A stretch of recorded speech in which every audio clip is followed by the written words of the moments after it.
We are probably world leaders in supply chain. And like I've told you at the beginning, everything starts with the customer at the center. What are you seeing, levels of adoption of shopping and purchasing in store and shopping and purchasing online? Ultimately, what customers want is choice.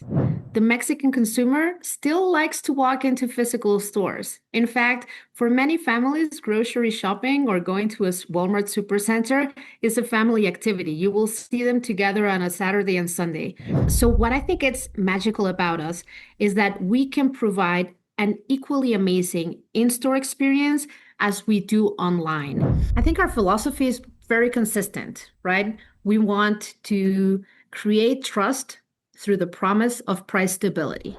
There's pillars to our value proposition, which are everyday low price, the right assortment, convenience, and we believe that all those three things together will lead to trust, and that trust is the ultimate way to achieve customer loyalty. Start with the customer, find that empathy, put yourselves in their shoes. That's the way to loyalty. This show is brought to you by Comark, the global loyalty partner trusted by enterprise brands in over 50 countries. With more than 30 years of experience and 290 million loyalty members on board, Comark knows what it takes to build real connections that last. Their AI-powered tools turn data into action and customers into superfans. From fraud-proof platforms to personalized journeys, Comark helps you boost engagement, grow revenue, and make loyalty your competitive edge. Want to see how they do it? Head over to comark.com and discover loyalty that actually works. Hello and welcome to Let's Talk Loyalty and Loyalty TV, a show for loyalty marketing professionals. I'm Paula Thomas, the founder and CEO of Let's Talk Loyalty and Loyalty TV, where we feature insightful conversations with loyalty professionals from the world's leading brands. Today's episode is hosted by Bridget Blaise-Shamai, former president of the AA Advantage program, the award-winning travel rewards program of American Airlines. Bridget is a global C-suite executive and is currently advising VC-backed startups in loyalty, travel, and payments. Enjoy. Hi, I am Bridget Blaise-Shamai, and welcome everyone to this edition of Let's Talk Loyalty and Loyalty TV. I'm excited to have my friend and colleague, Mariana Fonseca, Chief Customer Officer for Walmart Mexico and Central America, as my guest today. Mariana has a rich background in B2C and B2B with globally recognized brands like American Airlines, Virgin Voyages, MasterCard, and now Walmart. As a multinational retail corporation, Walmart is the largest company by revenue in the world, and Walmart Mexico and Central America is its largest division outside the United States. Our conversation will center around how Walmart Mexico leaves nothing to chance in winning the hearts and spend of its customers, ranging from its deep commitment to everyday low prices for customers to save money and live better, to its strategic moat of thousands of physical locations, its employees, its world-class supply chain, retail media, omnichannel marketing, financial services, telco, and on, that all together create Walmart Mexico and Central America's holistic approach to engaging and retaining customers, all without a loyalty program. I think you're going to really enjoy our conversation. Hello, everyone. Today's podcast provides us with the opportunity to learn how Walmart Mexico and Central America is successfully winning in the highly competitive retail space in this area of the world. To that end, I am delighted to welcome the company's Chief Customer Officer, Mariana Fonseca. Welcome to Let's Talk Loyalty. Hi, Bridget. So happy to be here. It's great to have you. It really is. It's just a thrill, as my colleague, my friend, to reunite on this wonderful platform of Let's Talk Loyalty. One thing we like to do as we start out our interview with our guests is to give our listeners a bit of an opportunity to get to know our guests. And so we have a couple of questions. The first is, please share with our listeners a nonfiction book that has inspired you, influenced you, impacted you on, say, your style of leadership or your approach to customer loyalty, or just something in general that has helped you really achieve the success you have in your professional career. I can't choose one, so I'm going to briefly mention two that are very top of my list right now. One is Think Again by Adam Grant, which is a wonderful book because as a senior leader, sometimes you get too caught up on your own ideas, and the only way to innovate is by learning to unlearn and being open to new ideas. I think that's the only way to continue to grow, to drive really great insights for your customers. So Think Again, probably one of my favorite books, nonfiction ever. And then the second one that I'm reading right now, I had read in the past, but I'm rereading is Mindset, which is again this idea that there is no limit to growth and opportunities, and you basically can have the right growth mindset to learn just about anything. I think in a world where new technology is popping up every single day, where Gen Alphas will know more than I do around coding within the next few months probably, it is important that we keep our minds open, that we can continue to learn and grow in any area despite our age, our background, and anything else. So those would be my two choices of book suggestions. Well, two excellent ones. When I did my podcast with Paula, the founder of Let's Talk Loyalty, I too cited an Adam Grant book. I cited Give and Take. So I think we're very fortunate to have someone like Adam out there really publishing content to help all of us to be our best versions, both personally and professionally. So thank you for sharing those two great examples. Also, just building upon nonfiction that you have read that have really influenced you, please tell our listeners a bit about your background and really, what has really been a part of your getting to this level of Chief Customer Officer for Walmart Mexico and Central America. Sure. Well, I have quite an eclectic background. I'm a civil engineer who really only worked in construction for about a couple of years. Then I turned into a finance professional. My first job out of business school was at American Airlines, as you know. I did a handful of finance jobs, then moved into strategic alliances, did a bit of corporate planning and execution, understanding some of our wider range initiatives that we had at American, and then landed the second half of my time at American in digital product, which was fantastic in a way that I understood really what the customer was about and what they needed in order to navigate through our app, through our website, through our kiosks. Got to understand loyalty quite heavily because one of the first things, as you know, that I worked on were ancillaries. And one of the biggest levers to create loyalty in the airline space are the ancillaries that we can provide as earned perks. After my time at American, I left an airline in the middle of the pandemic to join a cruise line, and a cruise line that didn't exist. So I joined Virgin Voyages, which was a new company from Sir Richard Branson and the Bain Capital Group, to be able to redefine what cruising meant.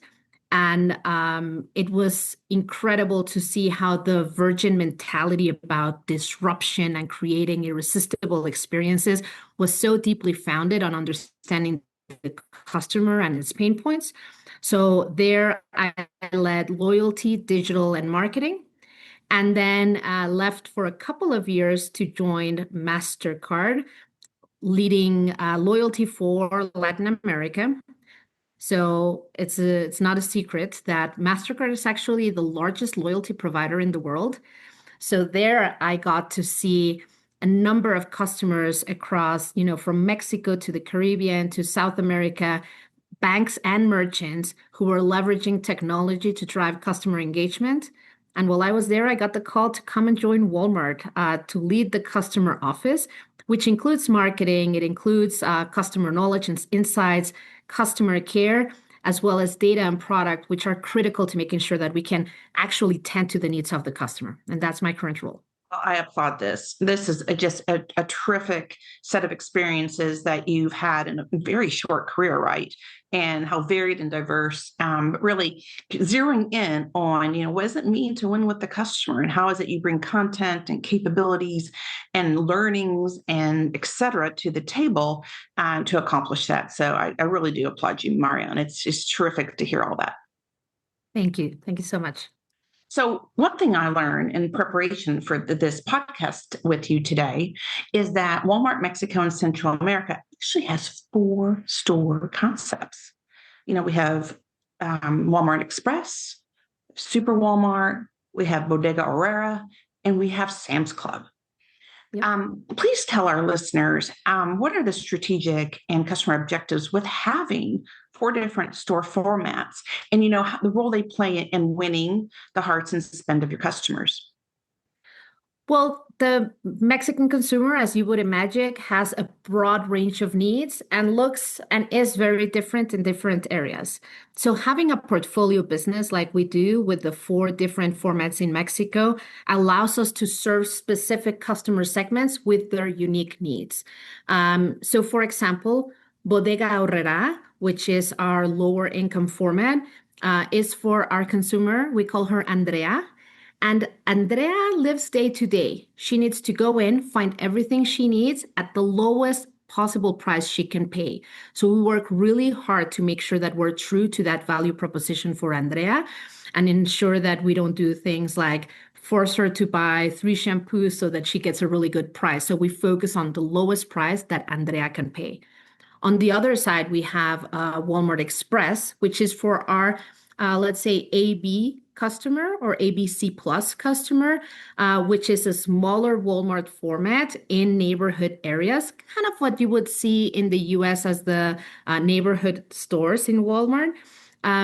With slightly differentiated and more upscale assortment, but still keeping to our everyday low price.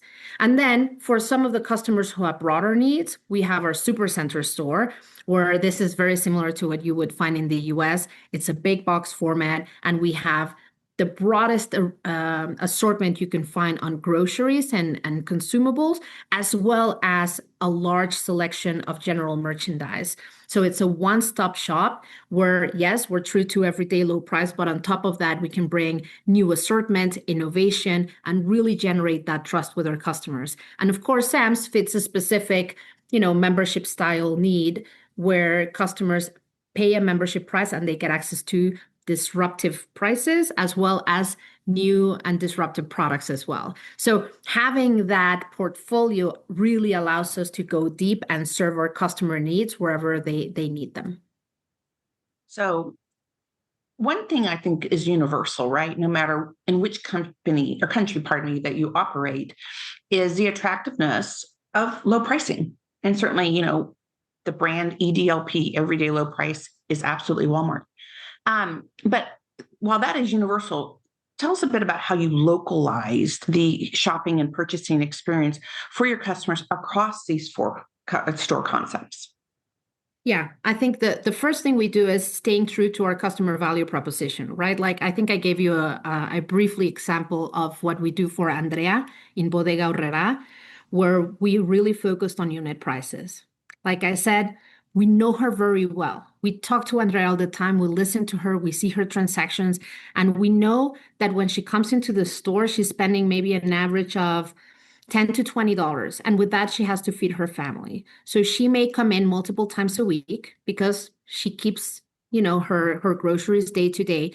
So we focus on making sure that we have the right products at the right sizes, at the right price points for her, and that we can keep consistent pricing to build trust with her so that she doesn't feel that she needs to only come and shop with us when there's a promotional period, but yet that she can trust that we will have the lowest pricing available for her through a continued time frame, which is not normal in Mexico. Mexico is a very high and low market in terms of our competition. And then we do the same for all of the other formats. Now, the other thing we do is it's not a single Mexico. We have multiple states. Mexico is a large country. So we also find ways in localizing that. So regionalizing the assortment selection and making sure that we have the right product at the right region because we are national with a national presence. That certainly makes sense because, here in the United States, we have very distinct areas of our country where what works and is relevant in the Northeast may not in the South and vice versa. So I think, it's a great point to call out to our listeners. And so, kind of keeping in the theme of the everyday low price, we talked a bit about the store formats and how through segmentation, you're appealing to certain customers, either based on desire for more high end, but still competitively priced, or folks who really are more day to day consumers. Is there anything more in terms of local cultural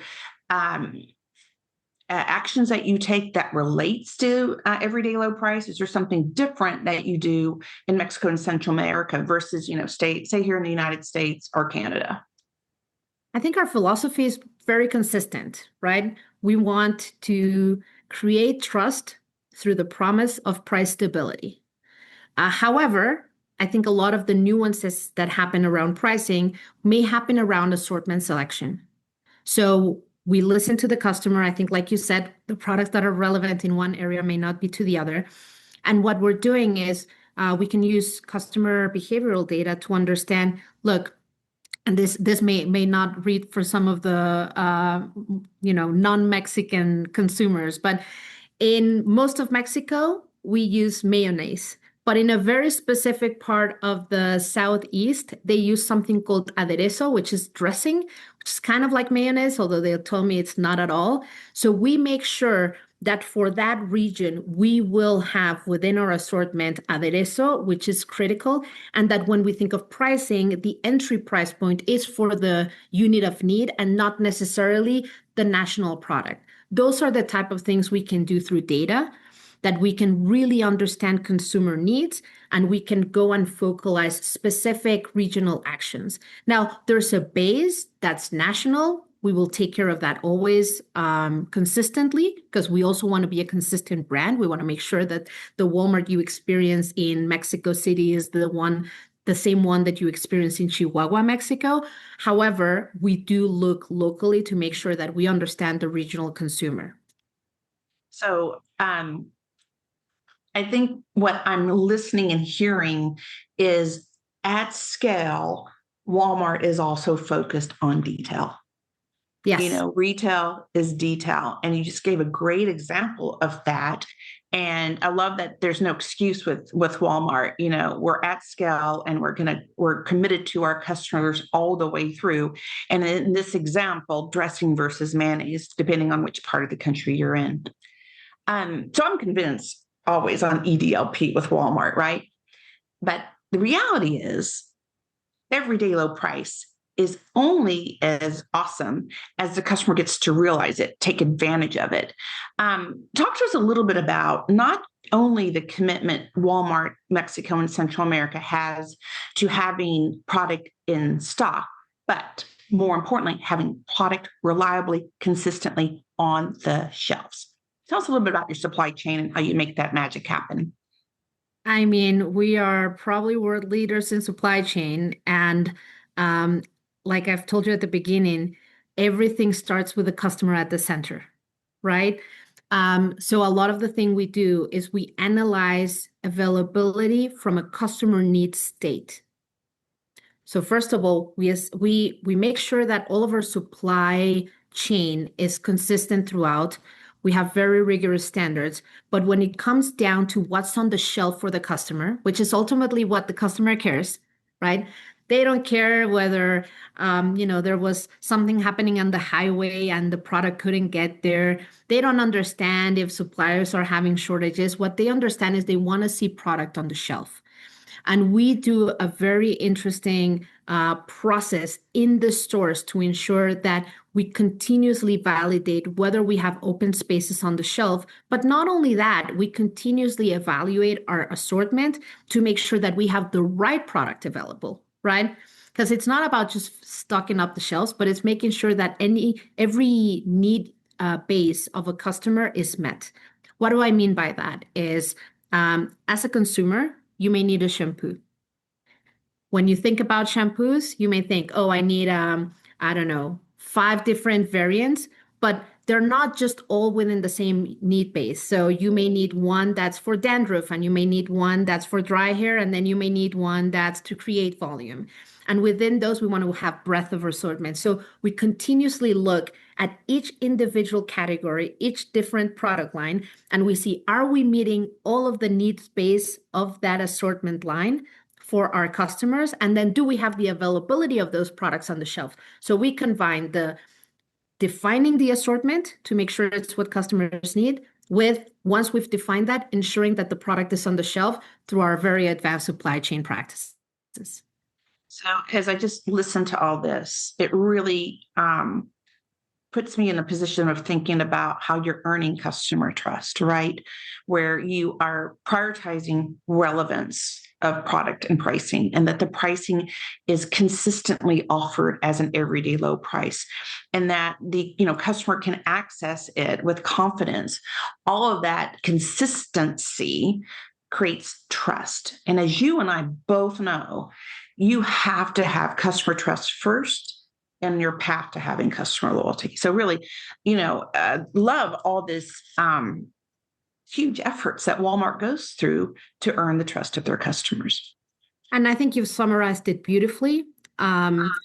There's pillars to our value proposition, which are everyday low price, the right assortment, convenience, and we believe that all those 3 things together will lead to trust, and that trust is the ultimate way to achieve customer loyalty. So beautifully said. So one thing I think is just an extraordinary strategic moat of assets are the physical locations that Walmart Mexico and Central America has. My research says there's over 3,000 locations. Now, I'm actually going to ask my question in an omnichannel perspective, but you're viewing, and you can correct me, viewing these thousands of locations kind of sitting at the heart of omnichannel and how Walmart has an omnichannel approach to its customers. Share with us, please, a bit about what are you seeing, either the same or different, or levels of adoption of shopping and purchasing in store and shopping and purchasing online? Well, ultimately, what customers want is choice. The Mexican consumer still likes to walk into physical stores. In fact, for many families, grocery shopping or going to a Walmart supercenter is a family activity. You will see them together on a Saturday and Sunday. So what I think it's magical about us is that we can provide an equally amazing in-store experience as we do online. When we talk to our customers ahead of like big event season, right? Like the equivalent of Black Friday in the US, there's a shopping season here in Mexico a couple of weeks prior. And we do a lot of focus groups. We go out, we talk to our customers, we listen to them to see what they're looking for. And one of the things that struck me the last time we did that, and I was able to participate in one of these, was that customers feel like when they're making a big purchase, let's say they're buying a flat screen TV, they sometimes want to go to the store and they want to see it. They want to see what the remote looks like. They want to see if the picture quality is right. They don't necessarily trust immediately that they're just going to buy it online and it'll get to their house. They actually want to have a physical experience with the products that they're buying. Then they get to decide. Do they grab it just from the store and take it home? Do they pay it and have it delivered? Do they go back home and then shop online? And one thing that's very important to us in Mexico is there's still some part of the population that's not using credit cards. So we have things like you can buy online, but pay in store. So you have access to a broad catalog, and then you can go to the store and pay for your items in cash and still get that e-commerce experience. You can only achieve that breadth of choices when you have the physical footprint that we have and the digital capabilities that we have all combined together. And that's our approach. It's about giving choice to the customer so that they have the experience that they want to have. I think certainly I'm learning something in real time here that I love. It's not just about content and capabilities and EDLP, but how one pays for something is also a point of needed relevance that can be a part of the trust and the loyalty equation. And so I love hearing about, maybe card adoption isn't where it is in other countries, but we want to have that online shopping experience and it be purchased in store on the customer's terms. So love, again, this attention to detail. But given that, how would you describe the adoption of online commerce for Walmart Mexico and Central America at this point? Look, it's growing. E-commerce in Mexico, we have double-digit growth, I think, for the past 15 years, not only Walmart, but I would say in general as an industry. And the Mexican consumer is getting there. We do see it skew younger and skewed to more affluent, as you would expect. So a lot of the concentration of e-commerce happens with ABC plus, as well as I would say 45, 50 under.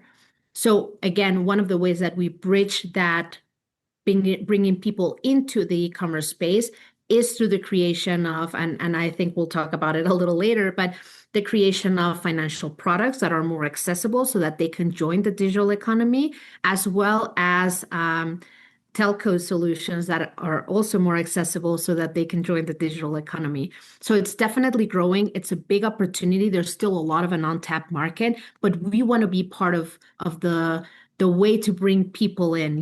Part of our mission is to help people live better. It's to save money and live better. And the live better part includes getting access to, in this case, the digital economy so that they can shop online and have access to all of their needs being met. So, as we think about this, though, one thing I think you and I both have a lot of passion around is observing the customer behavior, right? And I would think it's even a little bit complicated what Walmart's doing. Four different store formats, and I suspect you've got some customers shopping and purchasing at each of them, or three of them, or two of them. So, given these formats and given your omni-channel approach to your customers, how is it that you knit it all together so you can make those observations, those insights, and then put it back together and action it for ongoing wins with the customer? We do it with our amazing tech muscle. As you would imagine, we have different signals coming from Sam's than we do from Walmart, than we do from e-commerce, than we do from some of our vertical businesses.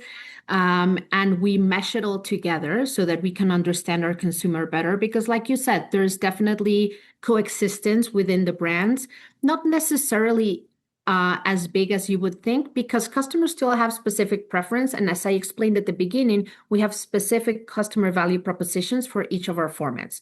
So we don't want to overlap. That's the beauty of the portfolio business.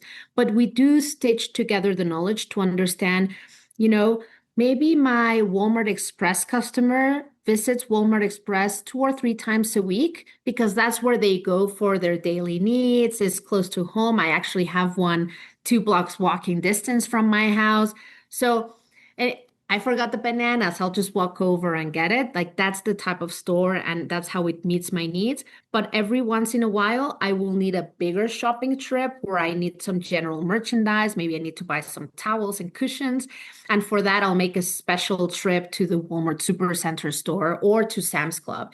But now behind the scenes, we're able to understand how many of those customers coexist within formats and how do we meet their needs?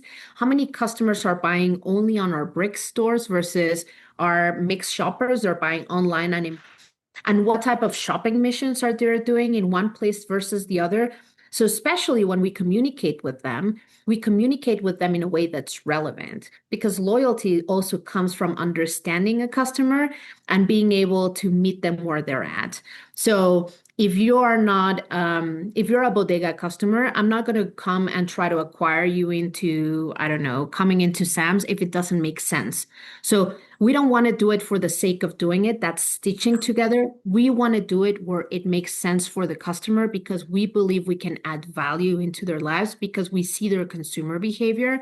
But we don't, again, I think it's interesting for us, but when we stitch, when we bring the communication together, it has to be where it makes sense. And a lot of the times it doesn't. It's clear that Walmart is giving customers what they want versus what they have. So to that end, what would you share with the listeners today on the status of the CRM platform for Walmart Mexico and Central America?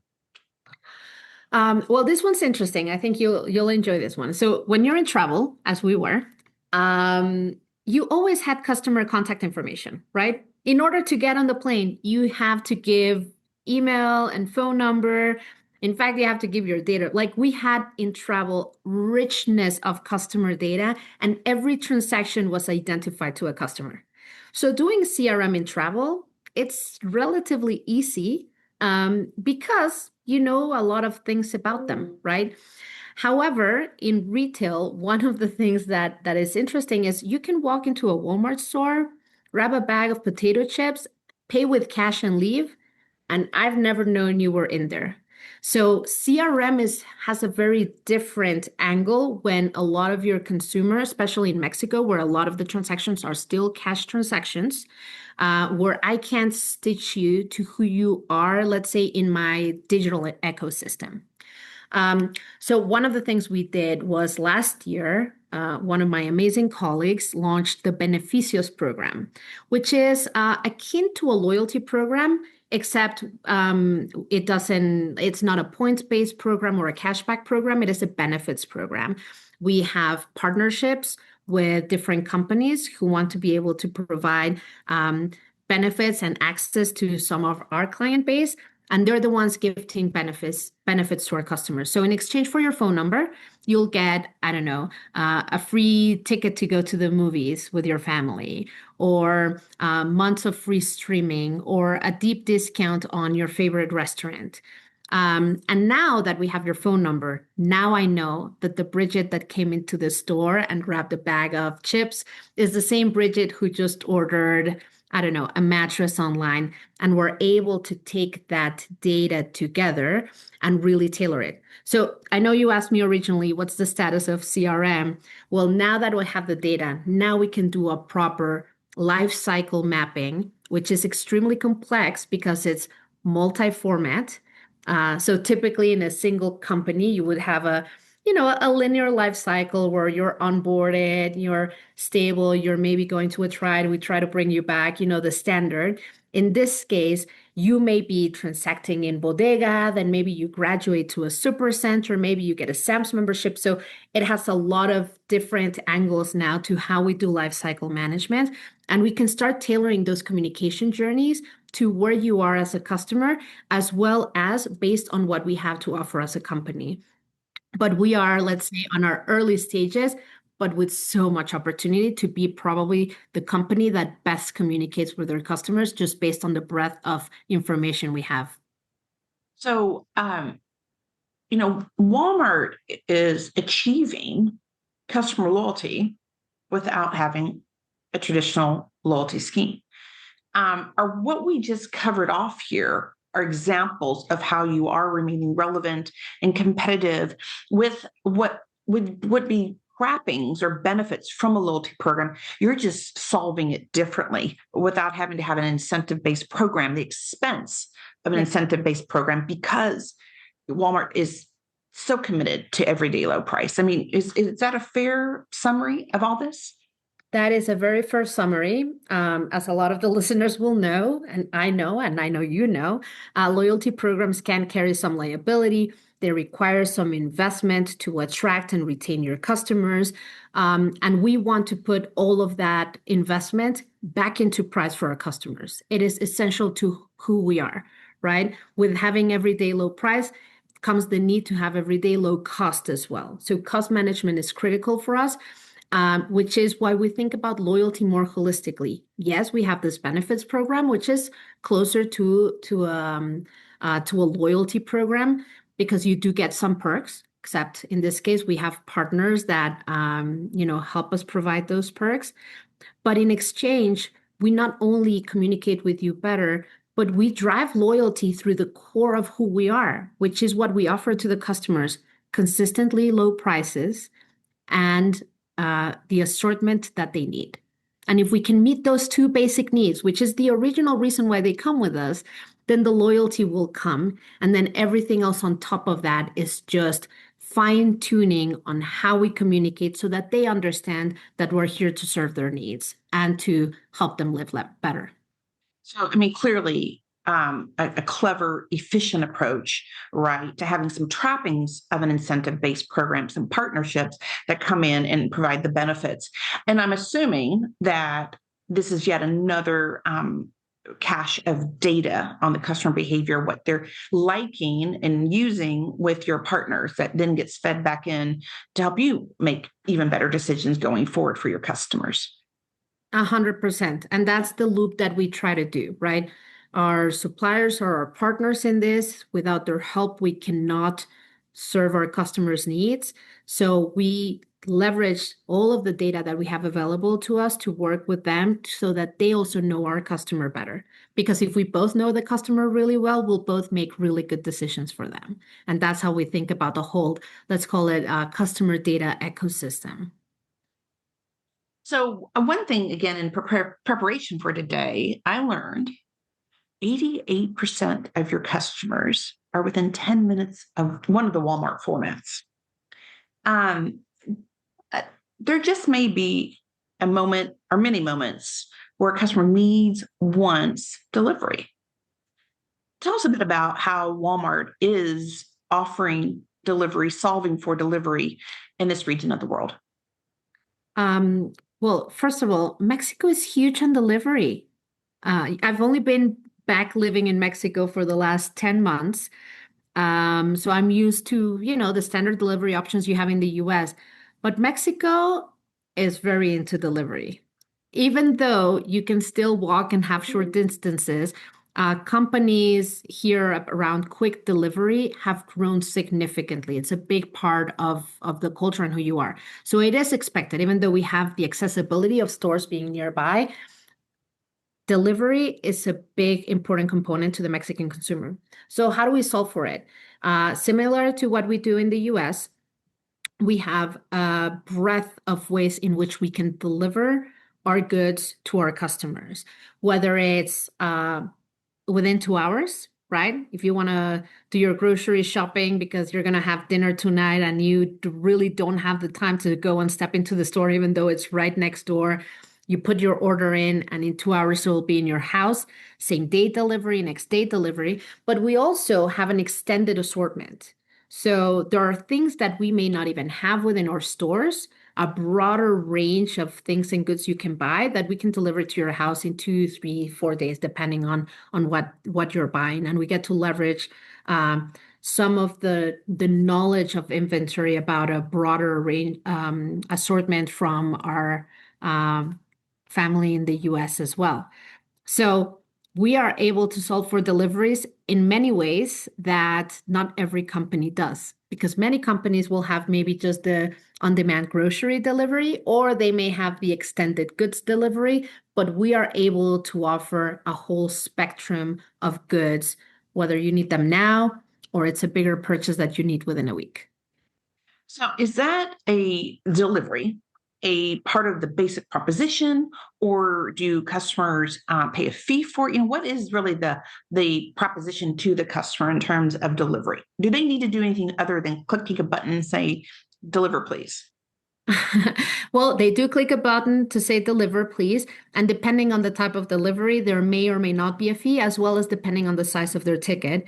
And similar to the US, we have a product here called Walmart Pass, not Walmart Plus, which is a delivery membership. So same that you would find with other retailers, where if you meet a minimum basket, you will get access to free deliveries wherever you're located. Yeah, it's great. I mean, and I appreciate learning that delivery is a thing. Delivery is a thing in this part of the world, and really great to learn that. And so, in terms of the spirit of learning, what I really further admire alongside the everyday low price commitment that Walmart has, it essentially also has a very basic promise to its customers that you will find everything you need to save and live better through Walmart, Mexico, and Central America.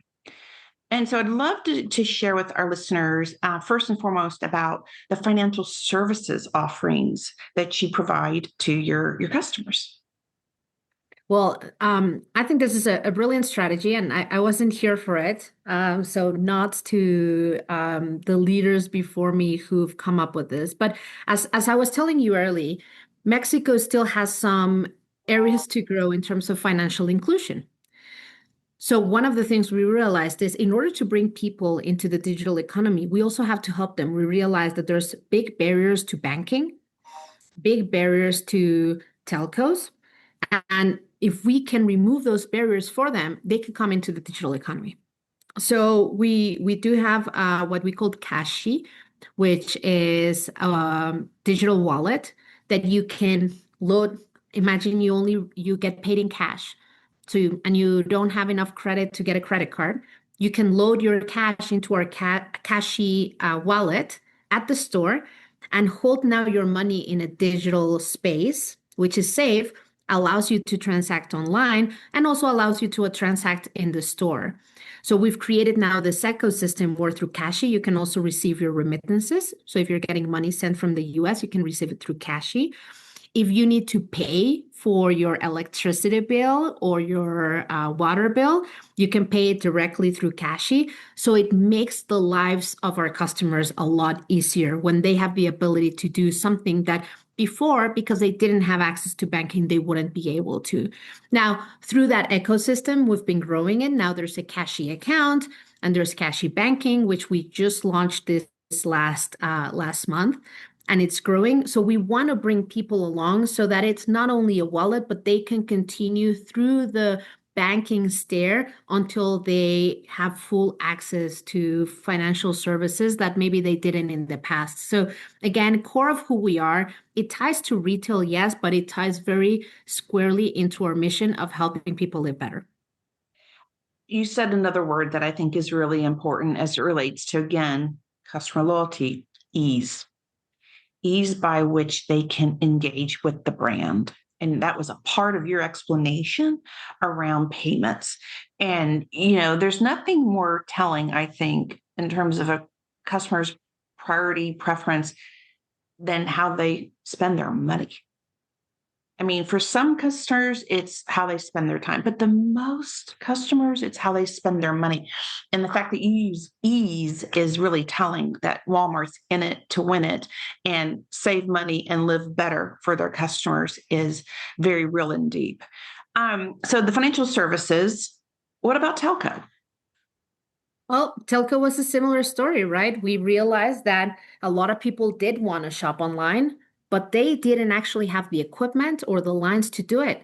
In fact, many families, when they need to shop online in Mexico, they go and find their aunt or their cousin who has a computer and a credit card, and they all like give them the cash and they bank together. And that's how they had access to the economy because not everybody had maybe a smartphone or data in their plans to be able to go and buy something online.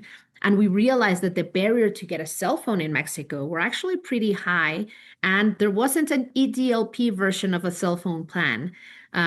So that's where Byte was created, BAIT. That is our telco company, and we are one of the top telco providers now in Mexico. It's grown extremely fast because we can provide access to telephone services in a way, and to the internet, of course, in a way that other companies hadn't. So we stayed true to who we were. Again, solved a pain point that our customers had in order to come into the digital economy and solved it in a very EDLP way for them. And we've seen that growth through the numbers. And of course, similar to the financial services piece, it creates a virtuous loop back into the ecosystem. Our company generates that trust, and then be able to give them access to something that they didn't have in the past. Again, Walmart is as committed to save costs and live better for their customers, right? And then lastly, anything you want to share on health services for your customers? Well, same thing. We have a pharmacy business, of course. We sell health, and we realized that a lot of our customers didn't have access or ways to pay for what can sometimes be costly services. So we created a health membership as well to help with some of this, which provides not only maybe discounts on pharmacy, but also access to regular checkups, which some of our customers didn't have. So again, bring them closer to the retail, but more than anything, solves a need that they had that was unmet. So, we've talked about a lot of tenets of trust, right? Relevance, ease, reliable.